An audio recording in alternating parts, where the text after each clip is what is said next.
Mga idol, nandito yung gawa natin yan. Bali, tinanggal natin yung batya nung isang extruder machine kasi kinain na siya ng kalawang.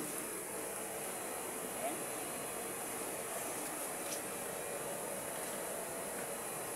Ayan. Bali, kinain na siya ng kalawang kaya pinalitan na natin ito ng bago. Bali, ayan, tinanggal natin yung mga piyesa niya sa loob. Yan yung ruler, steel ruler, tapos yan yung rubber ruler. Bali, may nilagay na tayo dun sa loob. Ito naman yung pinaka-plancha na daanan ng plastic sa baba. Ayan, nandito yung pinalit natin. Ayan, bagong pintura na. Ayan. Wala pa yung mga ruler. Bali, ito muna yung kakabit natin. I-welding natin yan, bawat kanto, para hindi sa gagalaw. Katapos nun, saka natin yan ibabalik yung mga ruler. Bali, ang kalalabasan niya ganito. Ayan. Ayan. Ganyan yung kalalabasan niya pag nabuo na natin. Ayan. Ganyan yan. Bali, ano to, idol? Bali, pangsahod to ng tubig na nanggagaling dito sa taas. Ayan. Tapos dito babagsak sa ruler. Tapos diretso yan doon. May daanan ng tubig sa gilid. Sa tubo na yan. Bali, ganito yung mangyayari niyan. Ganyan, no?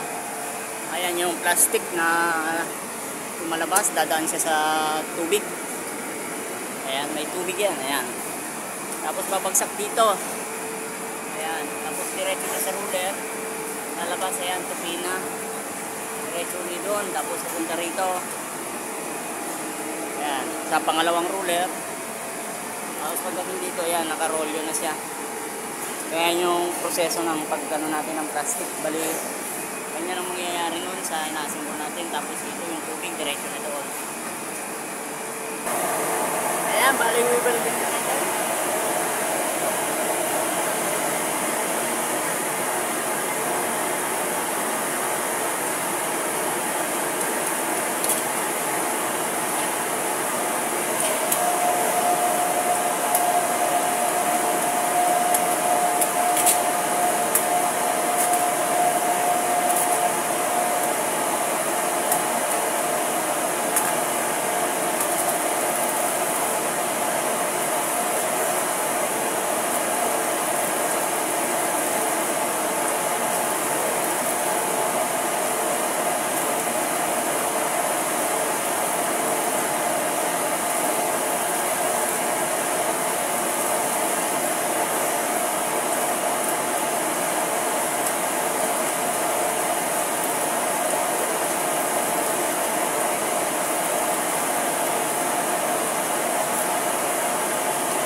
Bali, ayan, naikabit na natin yung dalawang ruler.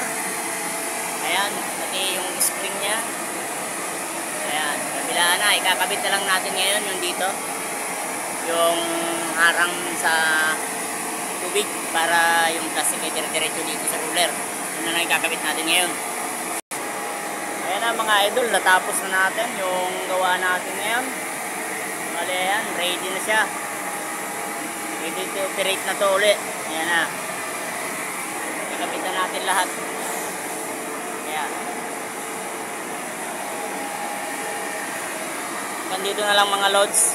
Salamat. Please like, share, and subscribe.